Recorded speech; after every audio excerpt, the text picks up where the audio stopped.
Good morning बच्चों, कैसे हैं आप लोग। लास्ट क्लास में अगर आपको याद हो, मैंने माइनस आई और प्लस आई के बारे में चर्चा की थी।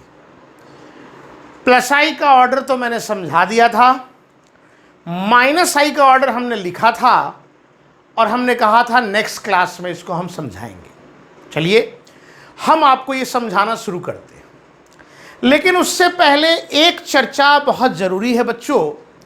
कई बार स्टूडेंट्स को कन्फ्यूज़न होता है, सर कई बार बच्चे बोलते हैं मुझे रिएक्शन मैकेनिज़्म पढ़ना है, सर मुझे रिएक्शन मैकेनिज़्म पढ़ना है। ऑर्गेनिक केमिस्ट्री की जब बात चलती है रिएक्शन मैकेनिज़्म के बारे में वो चर्चा करते हैं। रिएक्शन मैकेनिज़्म कहीं भी सुनते हैं सबसे महत्वपूर्ण होता है।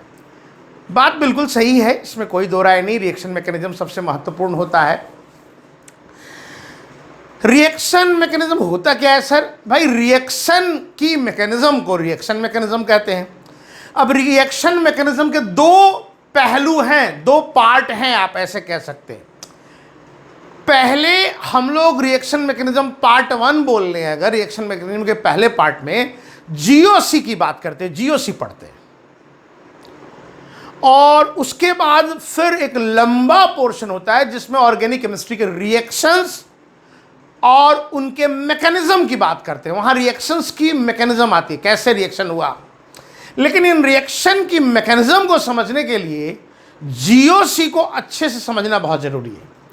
जीओसी लंबा पोर्शन है, करीब 30 लेक्चर के आसपास होता है। आपको अच्छे से जीओसी समझना पड़ेगा। अगर आपको जीओसी नहीं आएगा, आप सो कॉल्ड रिएक्शंस नहीं सीख पाएंगे। ऑर्गेनिक केमिस्ट्री में रिएक्शन की मैकेनिज्म नहीं सीख पाएंगे।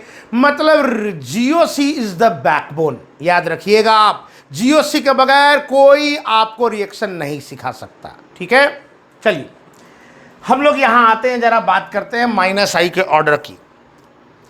बच्चे सबसे पहले अगर इस ऑर्डर को आपने जरूर याद कर लिया होगा, इस ऑर्डर पर चर्चा करें तो पहले अगर देखें तो ये पॉजिटिव चार्ज है, पॉजिटिव चार्ज है, पॉजिटिव चार्ज है, पॉजिटिव चार्ज है। बाकी अगर इन सब को देखें तो ये न्यूट्रल है, ठीक है बेटा। मैं यहां एक चर्चा करना चाहूंगा, आप समझदार है, समझते किसी चीज पर अगर पॉजिटिव चार्ज आए इसका मतलब यह हुआ कि उसके पास इलेक्ट्रॉन की कमी है। तो माइनस आई का मतलब खींचने वाला ग्रुप, तो सबसे ज्यादा पावर से कौन खींचेगा? तो दिमाग में छाप ले, कोई भी पॉजिटिव चार्ज वाला किसी भी न्यूट्रल वाले से इलेक्ट्रॉन को खींचने की ताकत, टेंडेंसी ज्यादा होती है। जब अगर पॉजिटिव चार्ज है उस पर, पॉजिटिव चार्ज का मतलब यह है कि इलेक्ट्रॉन की कमी है ज्यादा। तो जिसके पास इलेक्ट्रॉन की कमी है ज्यादा, वो ज्यादा पावरफुली खींचेगा। ये समझ में आना चाहिए आप। तो इसीलिए सबसे पहले हम लोग पॉजिटिव चार्ज वाले लिखे। एक बार फिर से बोलूं, किसी भी निगेटिव चार्ज वाले की प्लस आई टेंडेंसी ज्यादा होती है न्यूट्रल से, और किसी भी पॉजिटिव चार्ज वाले की माइनस आई टेंडेंसी न्यूट्रल वाले से ज्यादा होती है। याद रहेगा, ठीक है। चलिए फर्स्ट पे आते हैं। नाइट्रोजन पर प्लस और 3 F3। अब बच्चे नाइट्रोजन का की इलेक्ट्रोनेगेटिविटी जो होती है वो 3.0 है, ठीक है।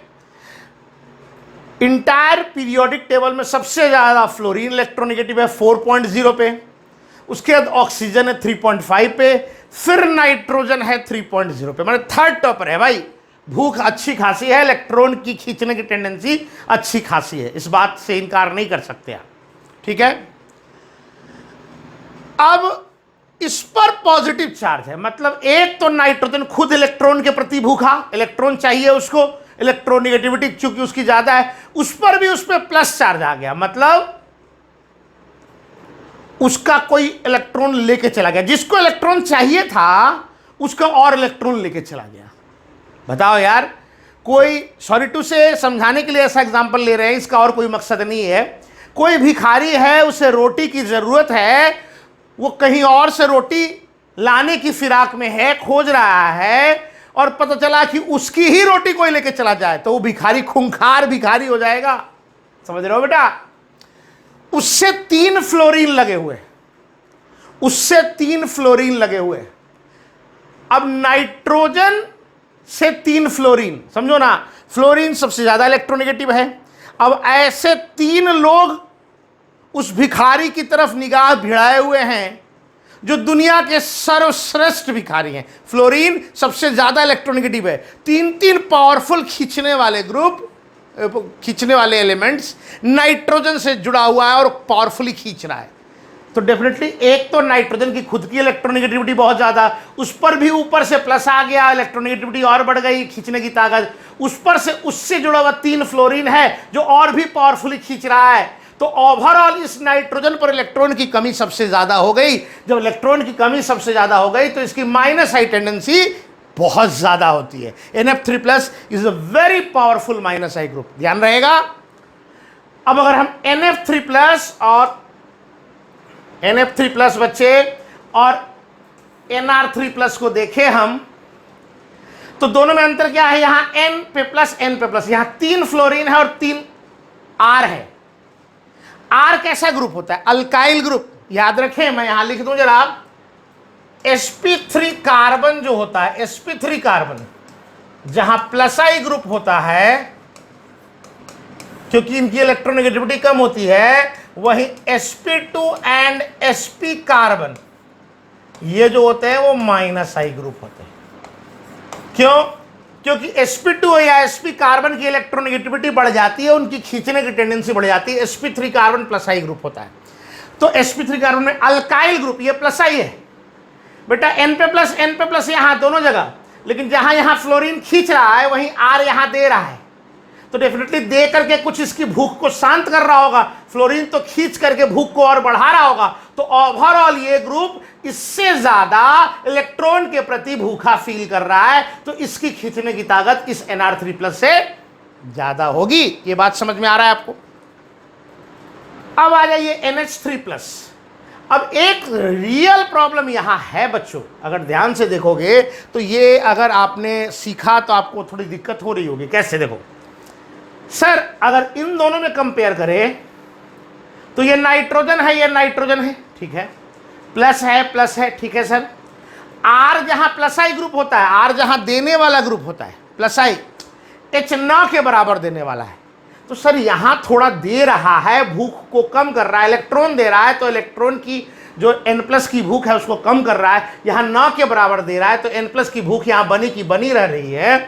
तो जब यहां भूख कुछ शांत हो रहा है और यहां भूख बनी की बनी रह रही है, तो सच्चाई में तो ये NH3+ आगे होना चाहिए था और NR3+ बाद में होना चाहिए था, क्योंकि इसकी भूख N+ की कुछ घटी है तो खींचने की ताकत भी घटनी चाहिए थी।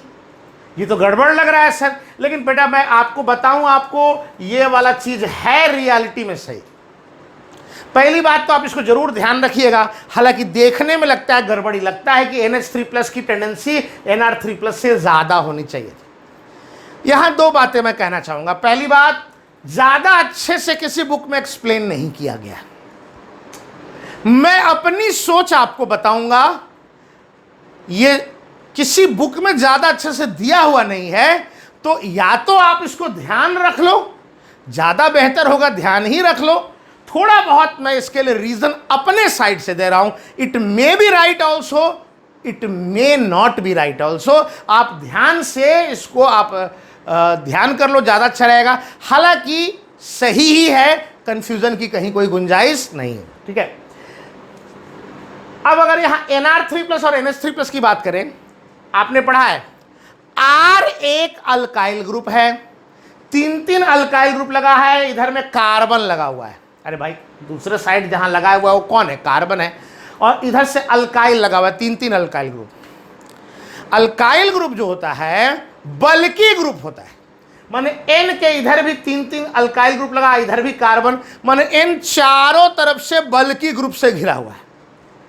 अब हमने माना कि R की देने की टेंडेंसी ज्यादा है, प्लस आई ग्रुप है, लेकिन आपको यह मानना पड़ेगा कि क्राउडिंग की वजह से इसका इलेक्ट्रॉन इस नाइट्रोजन तक पहुंच नहीं पा रहा है, और अगर पहुंच नहीं पा रहा है तो नाइट्रोजन की भूख बनी की बनी रह जाती।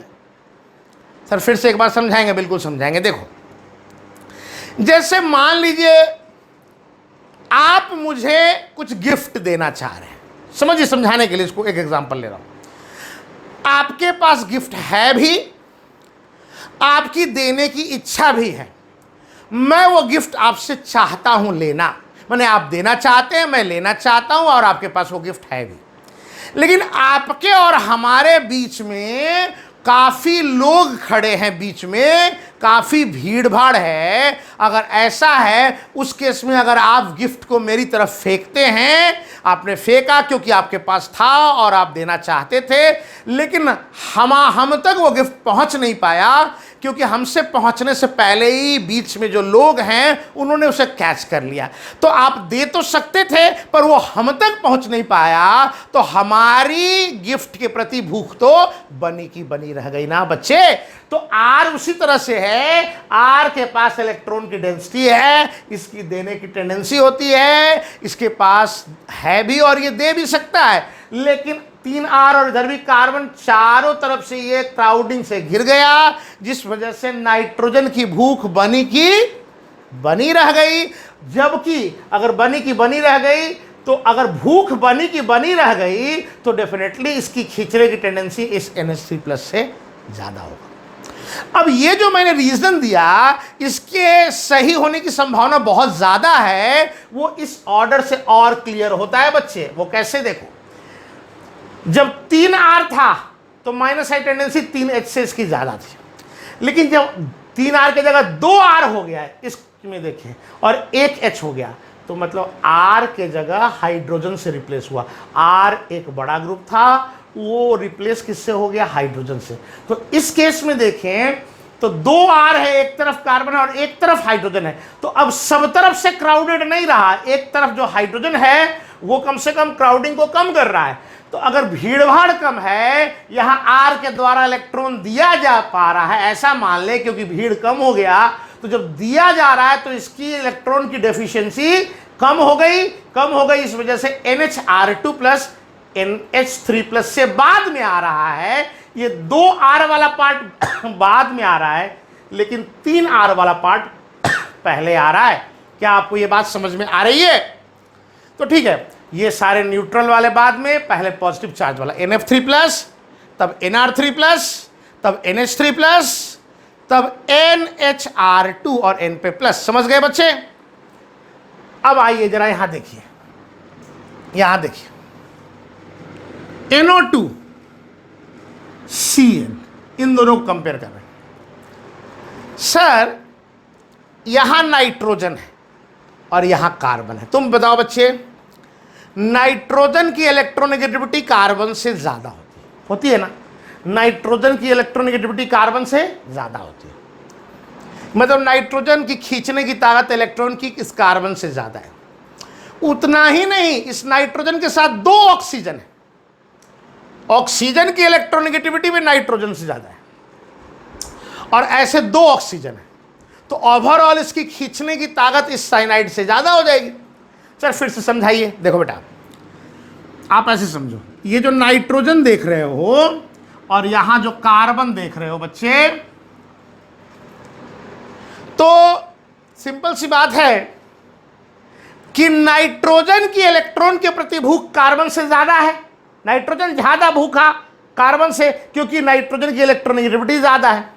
ठीक है, नाइट्रोजन का दोस्त है ऑक्सीजन, यहां कार्बन का दोस्त है नाइट्रोजन यहां।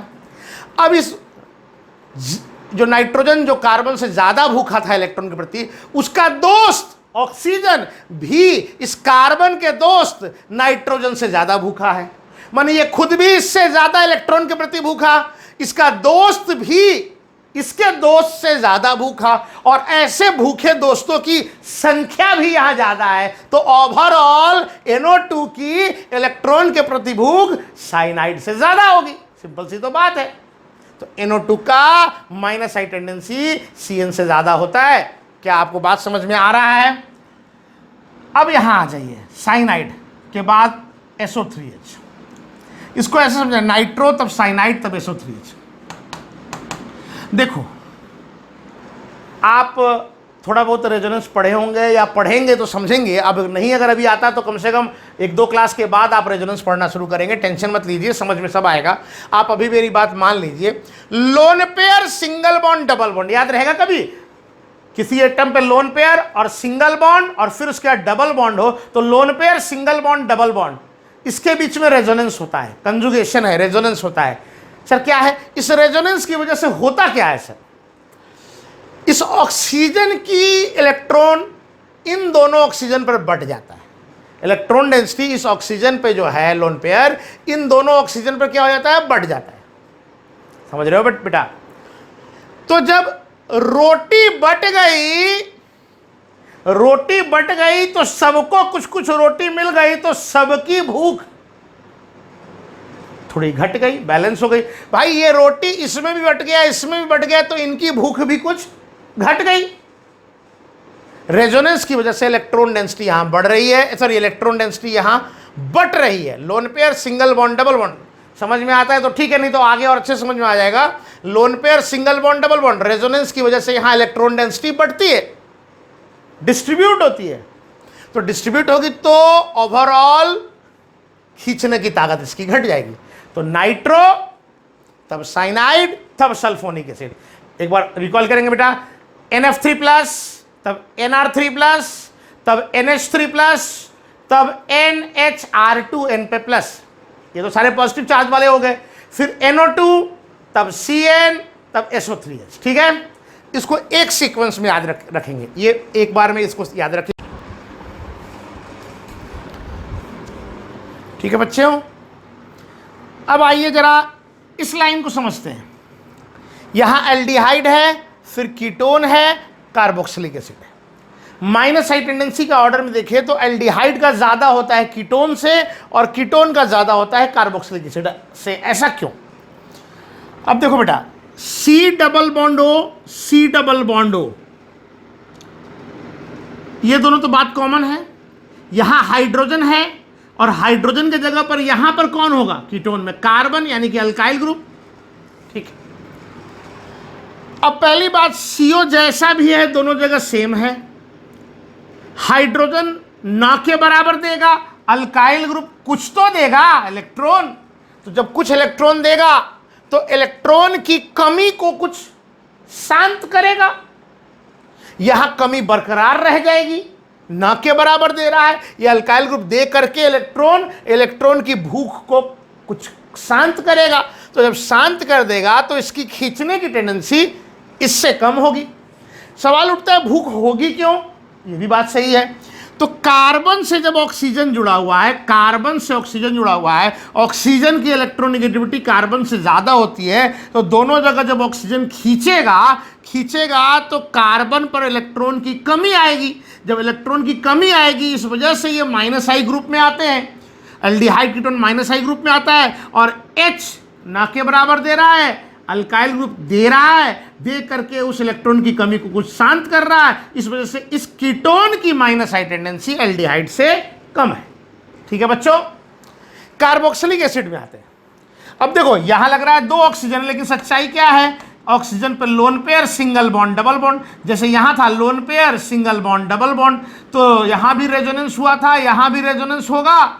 रेजोनेंस की वजह से लोन पेयर की वजह और इस ऑक्सीजन की रेजोनेंस की वजह से लोन पेयर यानी कि इलेक्ट्रॉन इन दोनों ऑक्सीजन के बीच में बट जाएगा। भाई जब इलेक्ट्रॉन डेंसिटी बटेगी, दोनों को कुछ मिलेगी तो भूख घटेगी, और भूख घटेगी तो ओवरऑल खींचने की टेंडेंसी इन दोनों से कम हो जाएगी। ठीक है, बाकी और वो ज्यादा अच्छे से क्लियर होगा जब रेजोनेंस सीखेंगे आप। फ्लोरीन, क्लोरीन, ब्रोमीन, आयोडीन, ये तो बड़ा स्पष्ट है, क्लियर है, क्योंकि फ्लोरीन की इलेक्ट्रोनेगेटिविटी ज़्यादा होती है, क्लोरीन से क्लोरीन की इलेक्ट्रोनेगेटिविटी ज़्यादा होती है, ब्रोमीन से ब्रोमीन की इलेक्ट्रोनेगेटिविटी ज़्यादा होती है आयोडीन से। ये तो इलेक्ट्रोनेगेटिविटी आपको अगर याद है तो वहीं से क्लियर होगा। ठीक है, फिर OH, OR, NH2। देखो ऑक्सीजन, ऑक्सीजन, नाइट्रोजन। सर ये बाद में क्यों आ रहा है इन तीनों में? भाई नाइट्रोजन की इलेक्ट्रोनेगेटिविटी कम है, ऑक्सीजन की इलेक्ट्रोनेगेटिविटी ज़्यादा है। जिसकी इलेक्ट्रोनेगेटिविटी ज़्यादा है उसकी खींचने की टेंडेंसी ज़्यादा है, इस वजह से इनकी माइनस आई टेंडेंसी इससे ज़्यादा है। क्लियर है?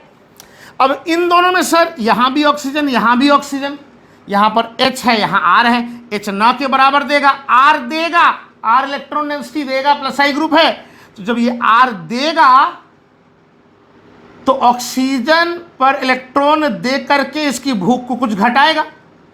अरे भाई ऑक्सीजन की भूख को यहां नहीं घटा रहा है, हाइड्रोजन ना के बराबर घटा रहा है, R अल्काइल ग्रुप प्लस आई लगा करके इलेक्ट्रॉन दे करके इस ऑक्सीजन की भूख को कुछ कम करेगा, तो डेफिनेटली इसकी भूख ज़्यादा, इसकी भूख कम, तो OH की माइनस आई टेंडेंसी OR से ज़्यादा होगी। हालांकि कभी कभी OR की भी OH से ज़्यादा होती है, जैसा कि मैंने लास्ट क्लास में बताया था, ये अभी आपको समझ में नहीं आएगा, सॉल्वेंट डिपेंडेंट होता है, आप ध्यान रख ले कि कभी कभी ये भी होता है, ऐसे हम लोग मैक्सिमम टाइम ये यूज़ करेंगे, OH का OR से ज़्यादा है। क्लियर है? चलिए लास्टली हम लोग यहाँ पर आते हैं जरा, हाँ यहाँ आते हैं लास्ट वाले। देखो अब ये C ट्रिपल बॉन्ड CH है, ये sp हाइब्रिडाइज्ड कार्बन है, यहाँ पर sp हाइब्रिडाइज्ड, और यहाँ डबल बॉन्ड है तो ये sp2 हाइब्रिडाइज्ड कार्बन है। आप जानते हैं sp हाइब्रिडाइजेशन, हाइब्रिडाइज्ड कार्बन की इलेक्ट्रोनेगेटिविटी sp2 हाइब्रिडाइज्ड कार्बन से ज़्यादा होती है। अरे जहाँ sp का 3.25 होता है, sp2 कार्बन का 2.75 है, तो इसकी इलेक्ट्रोनेगेटिविटी जब इससे ज़्यादा है तो खींचने की टेंडेंसी भी इसकी इससे ज़्यादा होगी। माने ट्रिपल बॉन्डेड कार्बन सिस्टम ये जो है, इसकी खींचने की tendency minus I tendency double bonded system से ज़्यादा है। जहाँ ये carbon carbon triple bond minus I का एग्जाम्पल है, carbon carbon double bond minus I का एग्जाम्पल है, वहीं अगर C के साथ C जुड़ा हुआ रहता सिंगल बॉन्ड से, जहाँ sp3 हाइब्रिडाइज हो, वो प्लस आई का एग्जाम्पल होता है बच्चे, याद रखिए। अल्काइल ग्रुप जो होता है वो प्लस आई का एग्जाम्पल होता है, sp3 वाला जो वहाँ पर लिखा भी है मैंने, sp और sp2 वाले, ये थोड़ा मिट गया लगता है, अच्छा कोई बात नहीं, हाँ sp और sp2 वाले माइनस आई के एग्जाम्पल होते हैं। ठीक है, इसको पहले ही वाला ले आते हैं, हाँ अब ठीक है। चलो आप एक बार अब इसका स्क्रीनशॉट ले लो, स्क्रीनशॉट ले लो, आप पहले वाला ही ले लेना तो ज़्यादा अच्छा रहेगा। ये जितना भी लिखा है ये ऑर्डर आपको याद होना चाहिए, समझा दिया है मैंने पर आपको याद होना चाहिए। सर समझाया क्यों?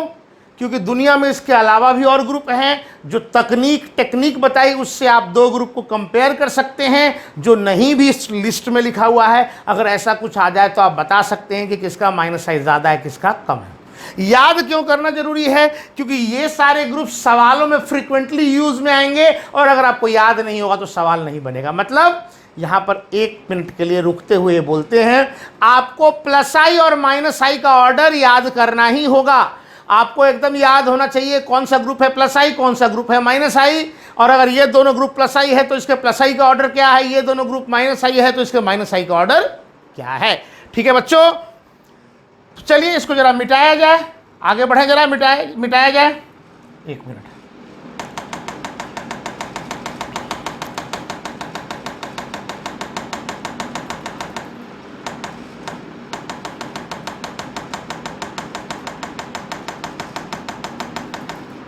हाँ एक बार ये वाला फ्रेश है, इसका आप स्क्रीनशॉट ले लें, आपको ये याद होना चाहिए। चलिए मैं अब मिटा दूं पूरा, स्क्रीनशॉट ले लें आप।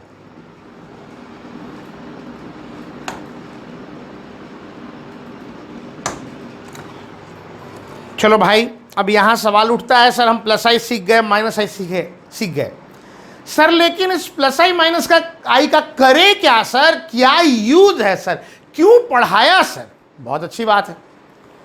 तो बेटा अब यहां से आगे शुरू करते हैं, सब लोग आ जाइए जरा। 1 मिनट, सॉरी।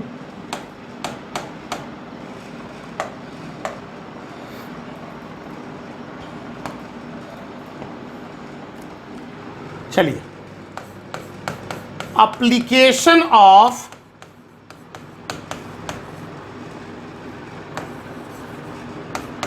इंडक्टिव इफेक्ट, जो इंडक्टिव इफेक्ट पढ़ा उसका यूज क्या है सर?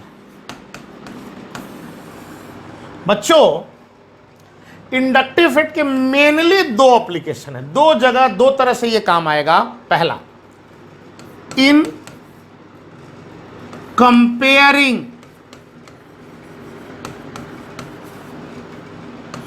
द स्टेबिलिटी ऑफ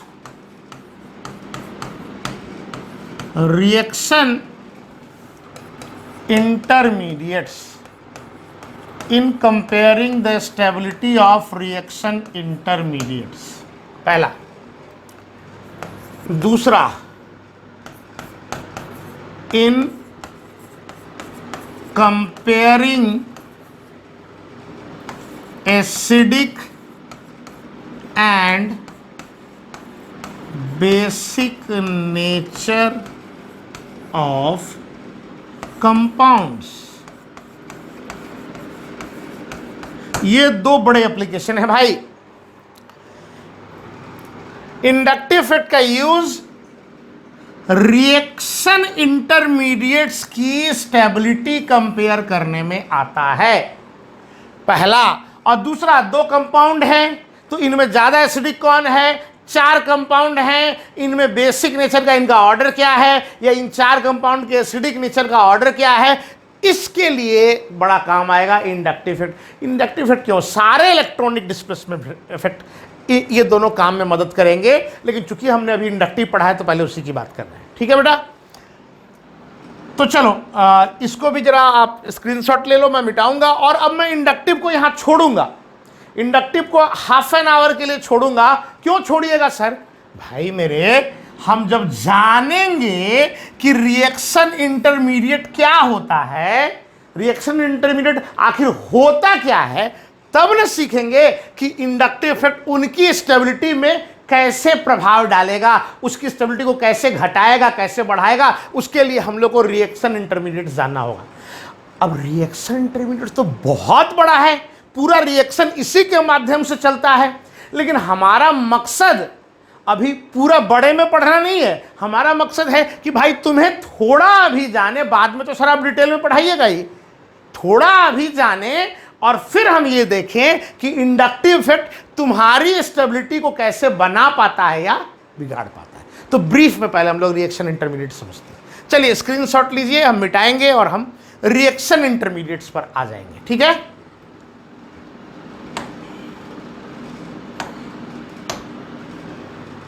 आइए बच्चों,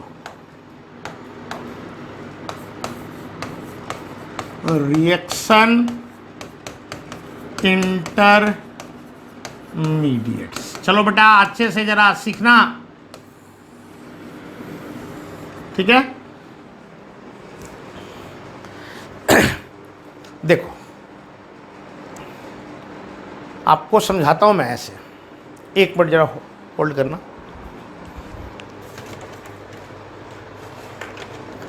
हाँ देखो बेटा, ऐसा है, कोई रिएक्शन होता है, कोई भी रिएक्शन होता है, अगर हम लोग समझें, ज़्यादा हमने भी सीखा नहीं, हम अपने स्टूडेंट अगर अभी तक जो उसे आता है उसके आधार पर ही सीखे, तो होता क्या है सर, जैसे मान लीजिए ये जो पेन है ये एक रिएक्टेंट है, ये कोई कंपाउंड एक रिएक्टेंट है।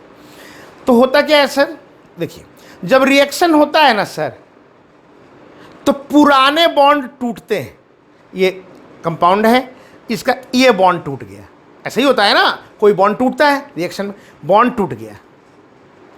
तो ये शुरुआत में क्या है बेटा, ये रिएक्टेंट है, रिएक्टेंट के बॉन्ड टूट गए, कोई चीज ये बना बॉन्ड टूटने के बाद, और इस पर आकर के कोई चीज अटैक कर लिया, और अब ये बन गया प्रोडक्ट। समझो ना जरा, पहले है रिएक्टेंट, रिएक्टेंट से बॉन्ड टूटा, कोई चीज बना, और उसके बाद उस पर कोई अटैक किया और प्रोडक्ट बना दिया।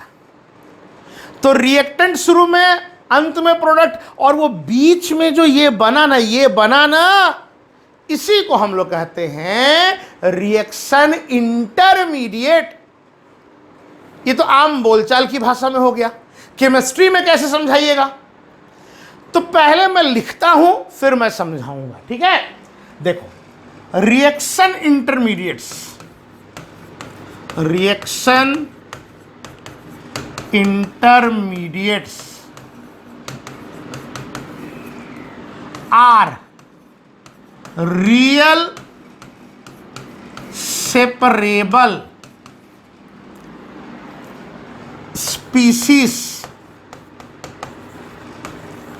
of measurable stability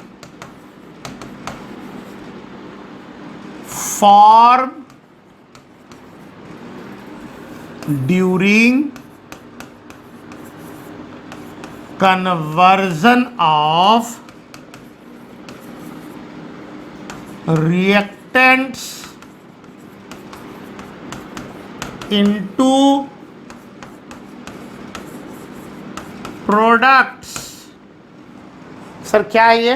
देखो, रिएक्शन इंटरमीडिएट्स क्या हैं?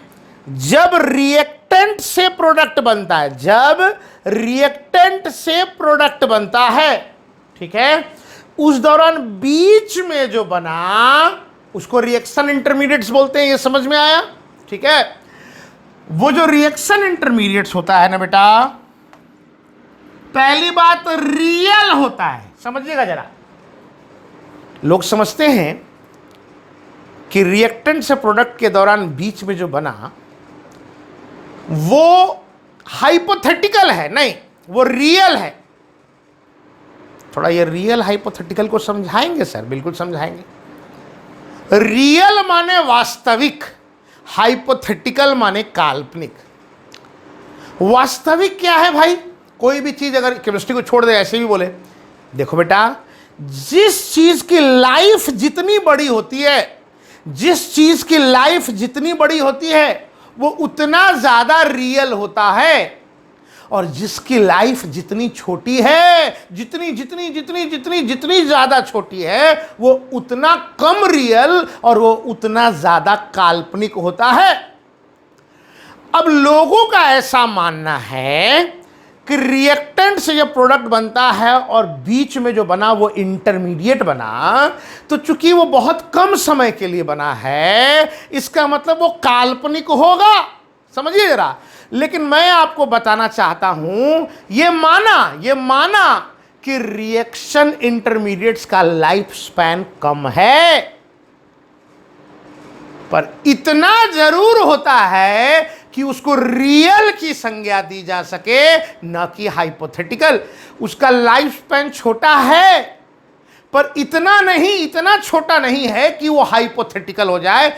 इतना छोटा है फिर भी उसको रियल की संज्ञा दी जा सके, इतना लाइफ स्पैन होता है। समझे? तो रिएक्शन इंटरमीडिएट हाइपोथेटिकल चीज नहीं होता, काल्पनिक नहीं होता, रियल होता है।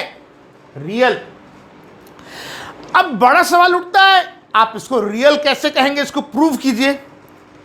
तो देखो, रिएक्टेंट से प्रोडक्ट बनने में बीच में बना इंटरमीडिएट बहुत कम समय के लिए अवेलेबल होता है, पर एक्सट्रीम केयर बरतें लेबोरेटरी में, लैब में रिएक्टेंट से प्रोडक्ट बनाने के दौरान अगर एक्सट्रीम केयर बरतें तो वो जो इंटरमीडिएट है ना, उसको अलग थलग किया जा सकता है, उसको सेपरेट किया जा सकता है। अरे भाई, जिसको अलग थलग कर पाओ, जिसको सेपरेट कर सको, वो हाइपोथेटिकल कैसे होगा? वो तो रियल ही होगा ना। तो रियल सेपरेबल स्पीसीज,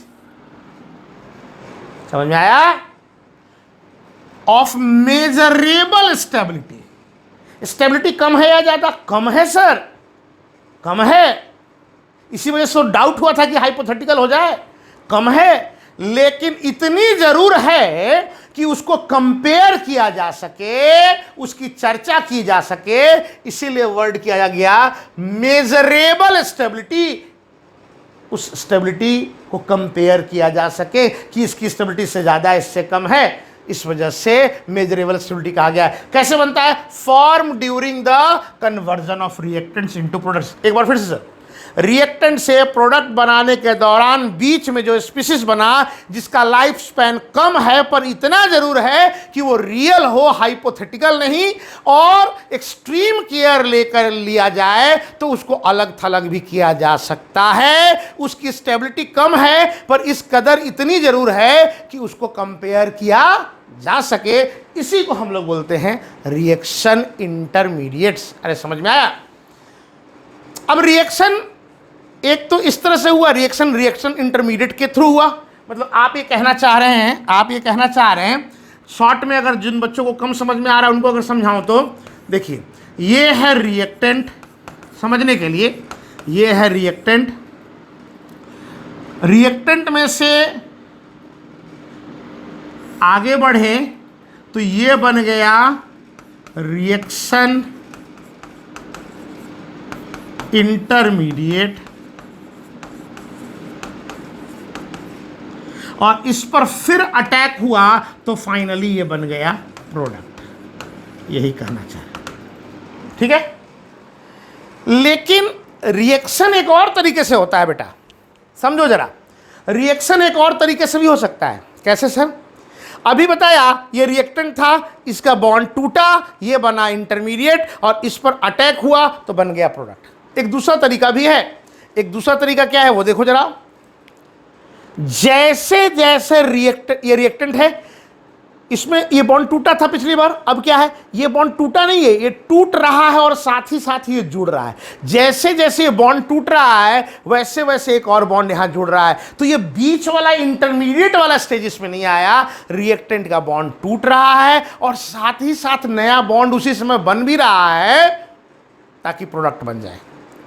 बॉन्ड का टूटना और बॉन्ड का बनना साथ साथ हो रहा है। यहां क्या हुआ है, इस केस में क्या हुआ है, पहले बॉन्ड टूटा, बाद में बॉन्ड बना। और एक केस हो सकता है बॉन्ड का टूटना, बॉन्ड का बनना, दोनों साथ साथ हो। वो एक अलग चीज है, उसको बोलते हैं ट्रांजिशन स्टेट। अभी हम उसको लिखेंगे। हम आपको इसको एक और एंगल से समझाते हैं। जैसे देखो, क्लासरूम में बच्चे बैठे हुए, सर पढ़ा रहे हैं, क्लासरूम में बच्चे बैठे हुए। समझो जरा इसको, समझाने के लिए ऐसा एग्जांपल ले रहे हैं। इसको मान लो रिएक्टेंट का स्टेट है। बच्चे क्लासरूम से चले गए, कुछ देर के लिए क्लासरूम खाली रह गया, ये हो गया इंटरमीडिएट वाला स्टेज। फिर उसके बाद नया बैच उस क्लासरूम में आ गया, नए बच्चे उस क्लासरूम में आ गए, ये हो गया प्रोडक्ट वाला। पहले जब क्लास भरी हुई थी, रिएक्टेंट का स्टेज, बच्चे क्लास से चले गए, बीच में कुछ देर क्लासरूम खाली रहा, ये हो गया इंटरमीडिएट वाला स्टेज। और उसके बाद फिर नया बैच आ गया, नए बच्चे आ गए, ये हो गया क्लासरूम फिर से भर गया, ये प्रोडक्ट वाला स्टेज। एक तरीका तो ये हो सकता है। दूसरा तरीका एक और भी हो सकता है बेटा, एक क्लासरूम खाली होना और भरने वाला कहानी। एक तरफ से क्लासरूम में ऐसा एक गेट है कि एक तरफ से बच्चे निकल रहे हैं एक गेट से, और पीछे एक गेट से दूसरे बच्चे आ भी रहे हैं। इस केस में क्या हुआ, जैसे जैसे बच्चे जा रहे हैं वैसे ही दूसरे बच्चे आ भी रहे हैं। एक सेकंड के लिए भी क्लासरूम खाली नहीं रहा, यानी कि बच्चों का जाना और नए बच्चों का आना साथ साथ हुआ। इस तरह से भी पुरानी क्लास के बच्चे चले गए और नई क्लास के बच्चे आ गए, ये भी एक तरीका होता है। लेकिन इसमें आपका इंटरमीडिएट वाला स्टेज नहीं आया। मेरी बात समझे या नहीं समझे? समझ गए होंगे। तो उसको क्या बोलते हैं, उसको क्या बोलते हैं, देखिए, उसको बोलते हैं बच्चों transition state. Transition state.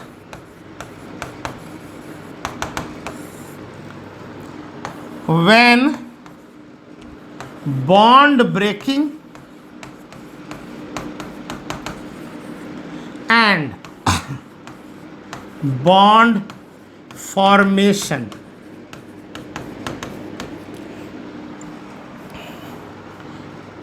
take place simultaneously.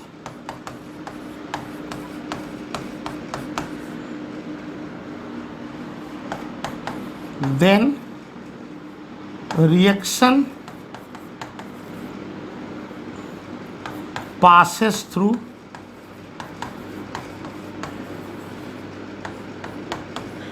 TS। TS का मतलब ट्रांजिशन स्टेट। जब बॉन्ड ब्रेकिंग और बॉन्ड फॉर्मेशन साथ साथ होता है तो कहा जाता है कि रिएक्शन ट्रांजिशन स्टेट से गुजर रहा है। समझ में आया? यहां पर क्या है, क्या हुआ, रिएक्टेंट से रिएक्शन इंटरमीडिएट कैसे हुआ, ओल्ड बॉन्ड ब्रेक्स, और रिएक्शन इंटरमीडिएट में फिर कोई चीज आके जुड़ रहा है, न्यू बॉन्ड फॉर्म्स। देखो, ये ओल्ड बॉन्ड का टूटना पहले हो गया और इंटरमीडिएट बना, फिर इंटरमीडिएट में न्यू बॉन्ड बना, नए बॉन्ड, प्रोडक्ट बन गया। और जबकि ट्रांजिशन स्टेट में क्या होता है, ये बॉन्ड का टूटना और ये बॉन्ड का बनना साथ साथ होता है, तो ट्रांजिशन स्टेट के केस में फिर रिएक्शन इंटरमीडिएट नहीं आता है। चलो बच्चे, जरा इसका स्क्रीनशॉट ले लिया जाए, ठीक है? चलिए, मिटा रहा हूं मैं। अब हम लोग मेनली आते हैं रिएक्शन इंटरमीडिएट्स पे। Mainly types of reaction intermediates. Reaction intermediates जो होता है ना बच्चे, वो रिएक्शन इंटरमीडिएट्स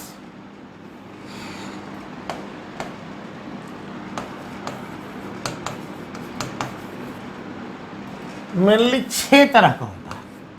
ठीक है, पहला फ्री रेडिकल,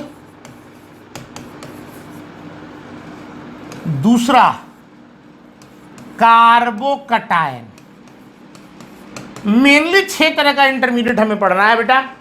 एक को बोलते हैं फ्री रेडिकल, दूसरे को बोलते हैं कार्बोकटायन। इस कार्बोकटायन को कार्बोनियम आयन भी लिखा रहता है किताबों में, तो कार्बोकटायन लिखे या कार्बोनियम आयन लिखे, आप एक ही मान लेना। ठीक है, तीसरा कार्बनायन, चौथा कार्बीन, पांचवा नाइट्रीन और छठा बेंजाइन। ये है आपके फ्री रेडिकल, कार्बोकटायन, कार्बोकटायन को कार्बोनियम आयन बोलते हैं, कार्बनायन, कार्बीन, नाइट्रीन और बेंजीन नहीं बेटा, बेंजाइन। मेनली ये 6 तरह के इंटरमीडिएट है। ठीक है, जिसमें हम लोग देखो, हम लोग इंडक्टिव इफेक्ट पढ़ रहे हैं अभी, भूलना मत। हम लोग रिएक्शन पढ़ेंगे तो पूरा रिएक्शन इन्हीं के माध्यम से पढ़ेंगे।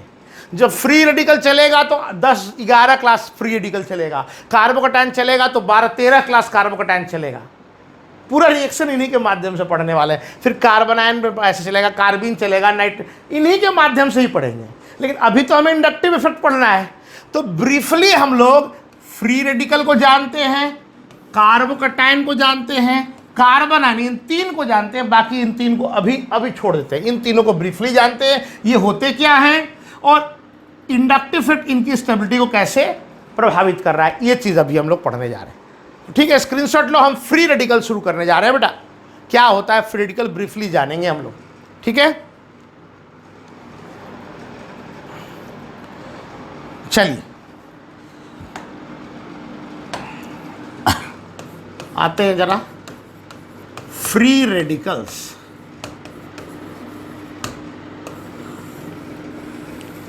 सीखिए जरा।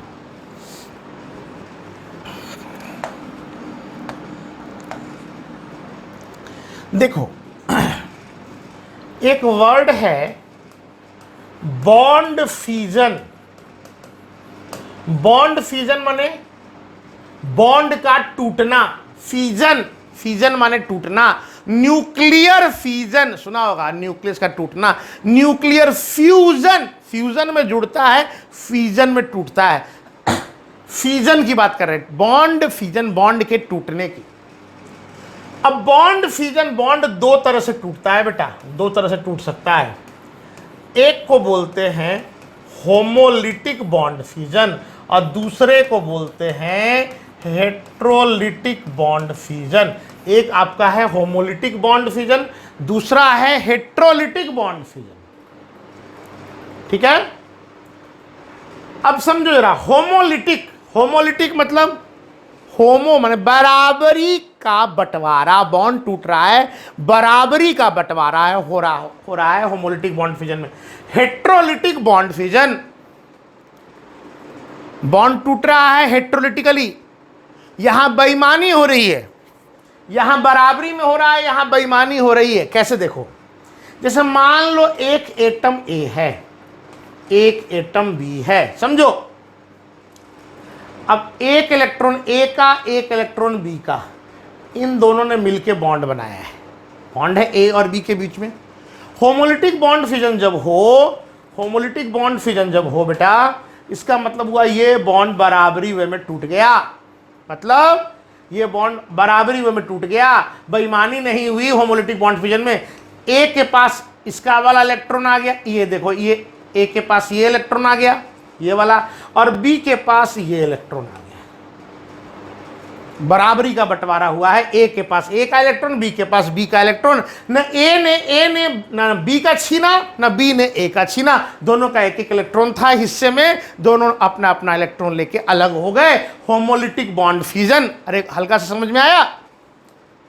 हेट्रोलिटिक बॉन्ड फ्यूजन कैसे होता है सर? अगर इसी को हम लोग देखें हेट्रोलिटिक बॉन्ड फ्यूजन, अब देखो फिर यहां पर ए है, बी है, ए का एक इलेक्ट्रॉन, बी का एक इलेक्ट्रॉन मिलके बॉन्ड बना रहा है। अब यहां हेट्रोलिटिक बेईमानी दो तरह से हो सकता है। एक बेईमानी हो सकता है ए छीन ले बी वाला इलेक्ट्रॉन भी, देखो यहां बेईमानी हो रहा है भाई, ए छीन ले बी वाला इलेक्ट्रॉन, देखो ऐसे ए छीन लिया बी वाला। अगर ऐसा हुआ तो जिसने छीना उस पर माइनस और जिससे छीना गया उस पर प्लस, बेईमानी हुआ ना भाई।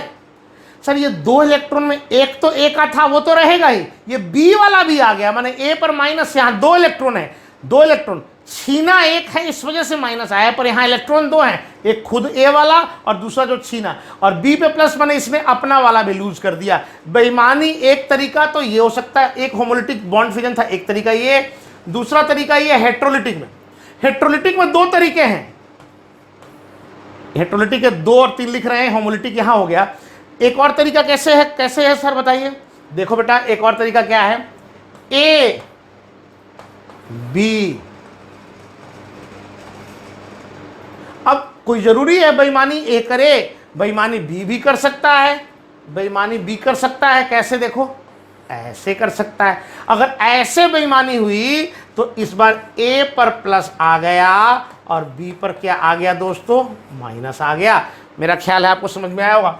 बॉन्ड फ्यूजन दो तरह का होता है, एक होता है होमोलिटिक, एक होता है हेट्रोलिटिक। हेट्रोलिटिक में भी दो केस हो सकता है, या तो ए छीन सकता है या बी छीन सकता है। यहां बेईमानी, यहां ईमानदारी, यह ईमानदारी का बंटवारा, यह बेईमानी का बंटवारा, ठीक है। अब आ जाओ जरा यहां, ए और बी के पास जो एक एक इलेक्ट्रॉन थे, जब बॉन्ड टूटा तो ए के पास अपना वाला और बी के पास अपना वाला आ गया। ये जो देख रहे हो ना बच्चे, ये जो आप देख रहे हैं, ये जो देख रहे हैं ना आप, यही आपका है फ्री रेडिकल, समझिए, यही है आपका फ्री रेडिकल। ए पर जो सिंगल इलेक्ट्रॉन हो गया, बी पर जो सिंगल इलेक्ट्रॉन हो गया, बेईमानी नहीं ईमानदारी में, यही फ्री रेडिकल, ये भी फ्री रेडिकल है, ये भी फ्री रेडिकल है। तो फ्री रेडिकल कैसे बनता है बताओ? फ्री रेडिकल कैसे बनता है? होमोलिटिक बॉन्ड फ्यूजन से। फ्री रेडिकल्स कैसे बनेगा? होमोलिटिक बॉन्ड फ्यूजन से। तो पहली चीज हम लोग लिखने जा रहे हैं यहां, देखो बेटा, फ्री रेडिकल्स में क्या कैसे बना, बताओ कैसे बना? Formed as a result of homolytic bond fusion. Heterolytic bond fusion से नहीं बनता फ्री रेडिकल, होमोलिटिक से बनता है। चलेगा दोस्तों? ठीक है सर। दूसरी बात समझाने के लिए एक और एग्जांपल लेते हैं, तब और क्लियर होगा, समझ में आएगा। देखो देखो देखो जरा देखो, ये है कार्बन, कार्बन पर देखो ये 4 बॉन्ड जुड़े हुए हैं, ठीक है। CH4 है, CH4 है,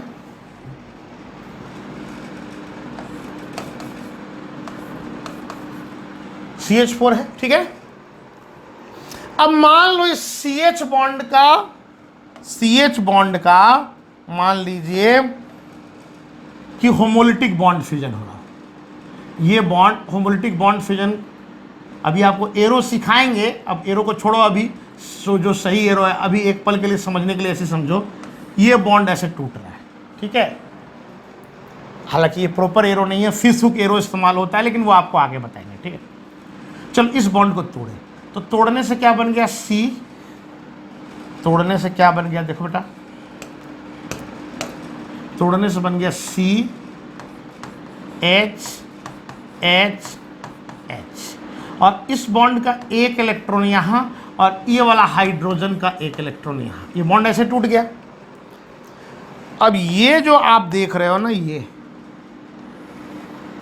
जो आप देख रहे हो ये है CH3 और ये वाला इलेक्ट्रॉन देखो हाइड्रोजन का नहीं छीना, ये अपना इलेक्ट्रॉन इसका है CH3 और इसी को बोलते हैं फ्री रेडिकल। ये मिथाइल फ्री रेडिकल हो गया और ये आपका हो गया हाइड्रोजन फ्री रेडिकल। समझ रहे हो, ये मिथाइल फ्री रेडिकल या हाइड्रोजन फ्री रेडिकल कैसे बना? होमोलिटिक बॉन्ड फ्यूजन से बना। समझ रहे हो बेटा? ठीक है। अच्छा अब एक बात बताओ, जैसे इसकी ऑक्टेट में कितने इलेक्ट्रॉन है अगर कहा जाए तो 1 बॉन्ड 2 बॉन्ड 3 बॉन्ड, तो 3 दूना 6 और ये 1 इलेक्ट्रॉन, तो जनरली 7 इलेक्ट्रॉन होते हैं। जनरली कभी भी फ्री रेडिकल अगर होगा तो 7 इलेक्ट्रॉन होंगे। जनरली वर्ड क्यों बोल रहे हैं? हाइड्रोजन के केस में तो अलग है, हाइड्रोजन ऑक्टेट पूरा नहीं करता, डुप्लेट पूरा करता है या ड्यूएट पूरा करता है, इसलिए हाइड्रोजन फ्री रेडिकल होगा तो 1 इलेक्ट्रॉन होगा और हाइड्रोजन के अलावा और कोई भी फ्री रेडिकल होगा तो उसकी ऑक्टेट में कितने इलेक्ट्रॉन होंगे? 7। देखो 1 बॉन्ड 2 बॉन्ड 3 बॉन्ड, 3 दूना 6 और ये वाला एक 7। समझ में आ रहा है? दूसरी बात, ये न्यूट्रल है, ये चार्ज है। अरे भाई जब हम किसी से लेते हैं, जब हम किसी से इलेक्ट्रॉन छीनते हैं तो हम पर निगेटिव, जब हम किसी को इलेक्ट्रॉन देते हैं तो हम पर पॉजिटिव, लेकिन यहां न छीना न दिया। यहां पर क्या है? न छीना है इलेक्ट्रॉन न दिया है इलेक्ट्रॉन। इसका खुद वाला इसके पास, हाइड्रोजन का खुद वाला उसके पास। तो जब छीना ही नहीं दिया ही नहीं तो चार्ज किस बात का? ये न्यूट्रल होते हैं। फ्री रेडिकल्स जो होते हैं वो न्यूट्रल स्पीसीज होते हैं। बात समझ में आ गया होगा। और ऑक्टेट में जनरली 7 इलेक्ट्रॉन्स होते हैं। तो इस चीज को भी हम लोग लिखने जा रहे हैं। कैसे लिखेंगे? Neutral species having 7 electrons in the valence shell generally। ठीक है बच्चों, तो फिर से एक बार आते हैं। फ्री रेडिकल कैसे बना? होमोलिटिक बॉन्ड फ्यूजन या heterolytic? Homolytic. Free radical charge होता है या न्यूट्रल होता है? फ्री रेडिकल के ऑक्टेट में या वैलेंस शेल में कितने इलेक्ट्रॉन होते हैं? जनरली 7 वैलेंस इलेक्ट्रॉन्स होते हैं। 7 इलेक्ट्रॉन्स होता है वैलेंस शेल में और वो न्यूट्रल होता है। ठीक है, समझ में आ रहा है? अच्छा ये बताओ, 7 है तो ज़्यादा है या कम है? सर ज़्यादा है ना। अरे नहीं बेटा, ज़्यादा कैसे? होना चाहिए था 8। ऑक्टेट पूरे करने के लिए होना चाहिए 8 और है कितना? 7। तो इलेक्ट्रॉन की कमी हो गई, तो इसको बोलेंगे फ्री रेडिकल्स जो होते हैं ना बेटा, वो इलेक्ट्रॉन डेफिशिएंट स्पीसीज होते हैं। इलेक्ट्रॉन डेफिशिएंट स्पीसीज हैं। और इलेक्ट्रॉन अगर डेफिशिएंट होंगे तो इलेक्ट्रॉन देंगे या इलेक्ट्रॉन लेंगे? अरे जिसके पास कमी है वो तो इलेक्ट्रॉन लेगा ना। तो यानी कि इलेक्ट्रॉन एक्सेप्टर होता है। इलेक्ट्रॉन डोनर नहीं है, इलेक्ट्रॉन एक्सेप्टर स्पीसीज। ठीक है, चलिए जरा स्क्रीनशॉट लीजिए इसको पहले इतना दूर तक, फिर मिटाया जाए। फ्री रेडिकल के बारे में चर्चा कर रहे हैं, अभी और चर्चा चलेगी। ठीक है, चलिए स्क्रीनशॉट लीजिए।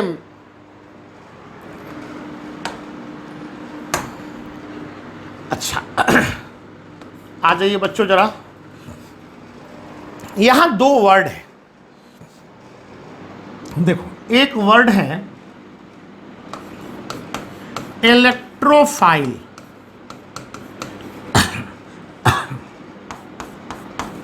और एक वर्ड होता है न्यूक्लियोफाइल। समझिएगा जरा, इलेक्ट्रोफाइल और न्यूक्लियोफाइल। इलेक्ट्रोफाइल क्या होता है? इलेक्ट्रोफाइल मतलब इलेक्ट्रॉन प्लस फाइल,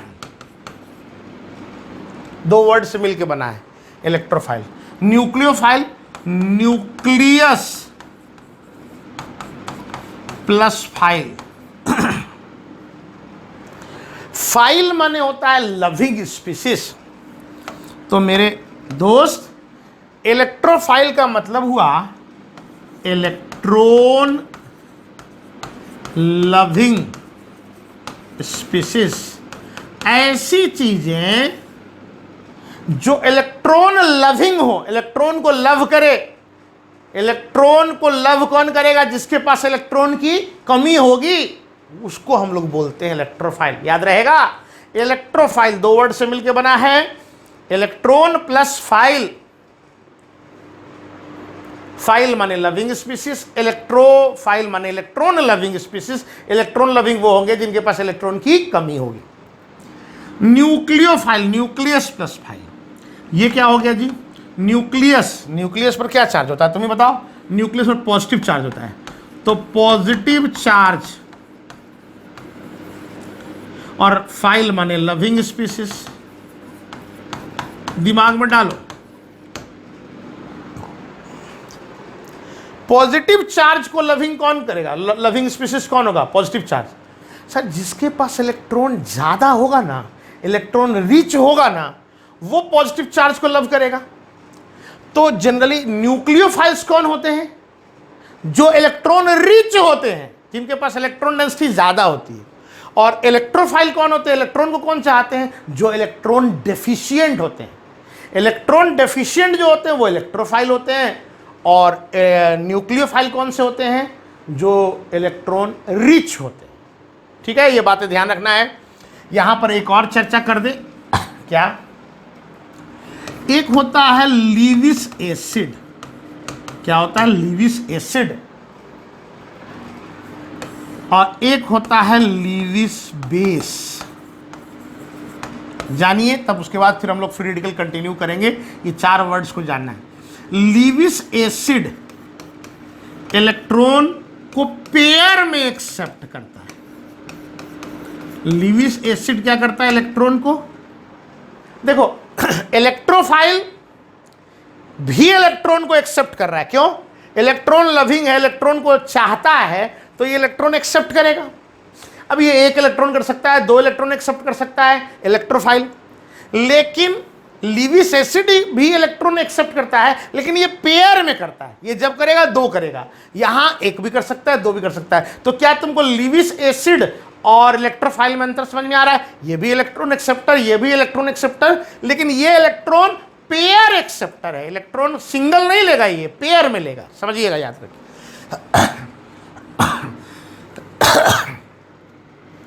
और लीविस बेस जो होता है वो इलेक्ट्रॉन पेयर डोनर होता है। Lewis acid electron pair acceptor, Lewis base electron pair donor. अभी तो देखेंगे हम लोग, सीखेंगे, समझेंगे। चलिए पहले स्क्रीनशॉट लीजिए इसका भी, ठीक है। हाँ, तो हम लोग कर रहे थे, फ्री रेडिकल्स के पास इलेक्ट्रॉन की क्या होती है? कमी होती है। 7 इलेक्ट्रॉन है, तो इलेक्ट्रॉन एक्सेप्टर है। तो इलेक्ट्रॉन एक्सेप्टर है तो क्या लिख सकते हैं कि वो इलेक्ट्रोफाइल का काम कर सकता है। Free radicals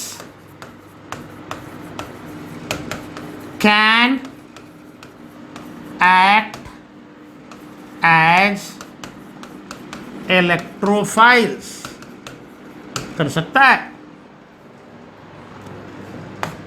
free radicals can not act as Lewis acids. Sir समझ में नहीं आया। अरे भाई देखो, फ्री रेडिकल के पास 7 है, अगर पेयर में लेगा तो 7 और 2 9 हो जाएगा। 9 नहीं चाहिए हमको, 8 करना है। तो पेयर में नहीं ले सकता, लेगा लेकिन पेयर में नहीं ले सकता है। फ्री रेडिकल इलेक्ट्रोफाइल का काम तो करेगा, लेकिन लीविस एसिड का काम नहीं करेगा। ठीक है। अच्छा, 7 है, ऑड नंबर है, तो पेयर्ड तो नहीं हो सकता है यार, पेयर्ड नहीं हो सकता है। फ्री रेडिकल्स में 7 है तो कोई ना कोई इलेक्ट्रॉन तो अकेला तो होगा ना, अनपेयर्ड। और आप पढ़े होंगे या पढ़ेंगे, जानिए कम से कम, मैग्नेटिक बिहेवियर अगर कभी भी अनपेयर्ड होता है तो पैरामैग्नेटिक होता है। कोई भी स्पीसीज अगर अनपेयर्ड है तो वो पैरामैग्नेटिक होता है। और अगर पेयर्ड होता है तो वो डाईमैग्नेटिक होता है। अब पैरामैग्नेटिक, डाईमैग्नेटिक, मैग्नेटिक बिहेवियर अगर आपको मैग्नेटिक समझ में आएगा तो समझ में आएगा। तो अभी ऑर्गेनिक केमिस्ट्री में क्या होता है पैरामैग्नेटिक, क्या होता है डाईमैग्नेटिक, ये अभी नहीं समझना है। हमको ये समझना है कि अगर अनपेयर्ड है तो वो पैरामैग्नेटिक है, पेयर्ड होगा तो वो डाईमैग्नेटिक होगा। ठीक है। अच्छा, अब देखिए जैसे हमने अभी लिखा था एक एग्जाम्पल, ये CH3 फ्री रेडिकल। तो अगर सामान्यतः देखें तो ये sigma bond sigma bond sigma bond, तो नंबर ऑफ सिग्मा बॉन्ड 1 2 3, ये लोन पेयर तो नहीं बोल सकते, पेयर थोड़े ना है, ये अकेला है, पेयर थोड़े। तो नंबर ऑफ सिग्मा बॉन्ड 3, तो इस वजह से इसकी हाइब्रिडाइजेशन sp2 हाइब्रिडाइज्ड होगा। लेकिन कोई जरूरी नहीं है कि फ्री रेडिकल हमेशा sp2 हाइब्रिडाइज्ड हो। अब इसका sp2 का एक और एग्जांपल ले लेते हैं। जैसे मान लीजिए बच्चे, देखो ये आपका इथाइल फ्री रेडिकल है, फ्री रेडिकल। ये आपका कौन है, ये आपका जो बच्चे है इथाइल फ्री रेडिकल है, ये वाला जो नीचे लिखा है। ठीक है, ये वाला।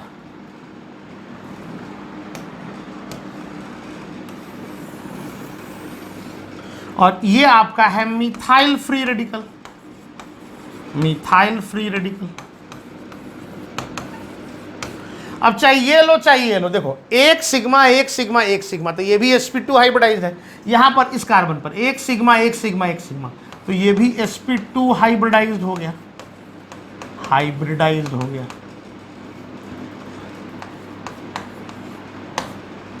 लेकिन कोई जरूरी नहीं है, कोई जरूरी नहीं है। जैसे देखो C double bond C H H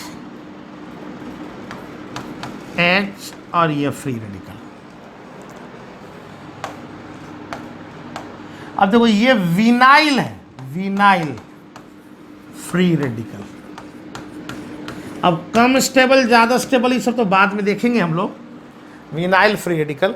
लेकिन इस कार्बन पर फ्री रेडिकल है, पर अब यहाँ पर एक पाई बॉन्ड हो गया, एक सिग्मा, दो ही सिग्मा हुआ, तो यहाँ हाइब्रिडाइजेशन sp हो जाएगा, sp हाइब्रिडाइज। तो हाइब्रिडाइजेशन ऐसा तो नहीं बोलेंगे कि हमेशा sp2 होगा, ऐसे केसेस में sp भी हो रहा है, डिपेंडेंट हो गया कौन सा क्वेश्चन है। क्वेश्चन मिलेगा तो हम बता देंगे क्या हाइब्रिडाइजेशन है।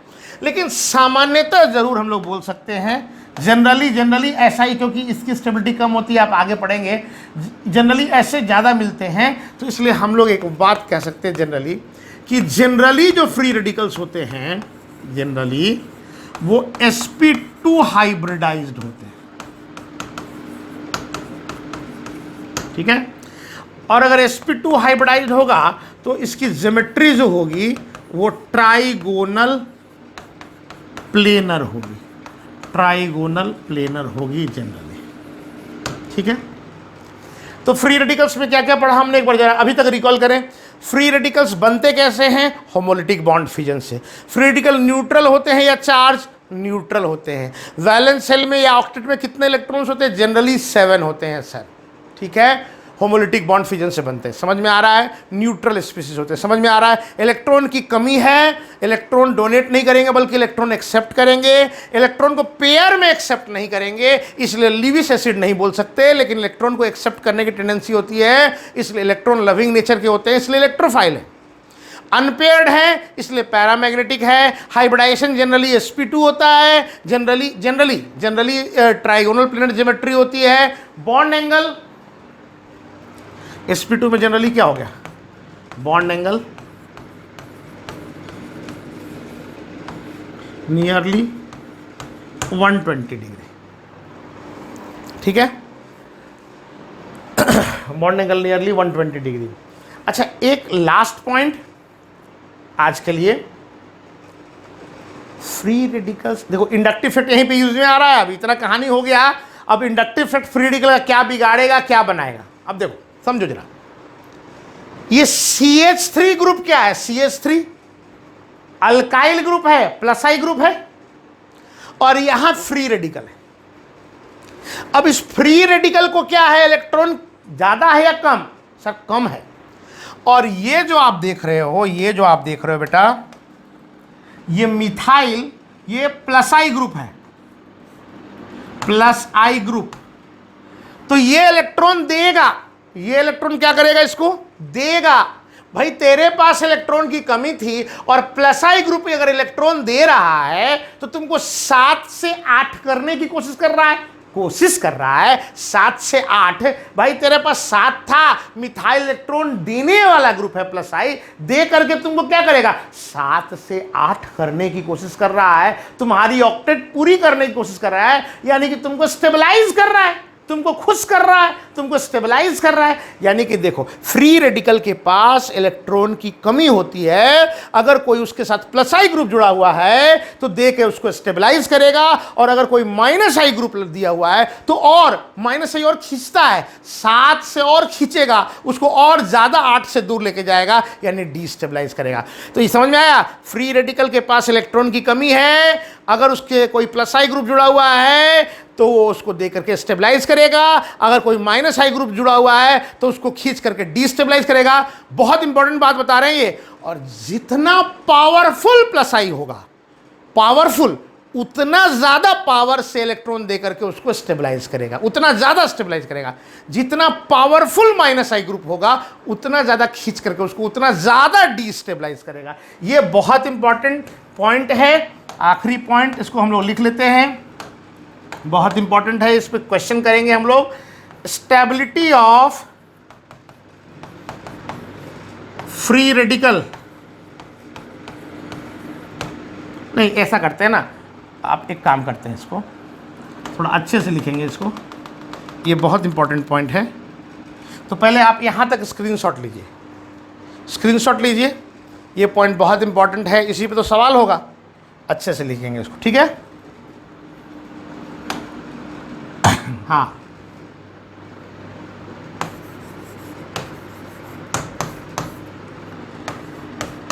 स्टेबिलिटी ऑफ फ्री रेडिकल, ठीक है, is directly proportional to strength of plus I group attached.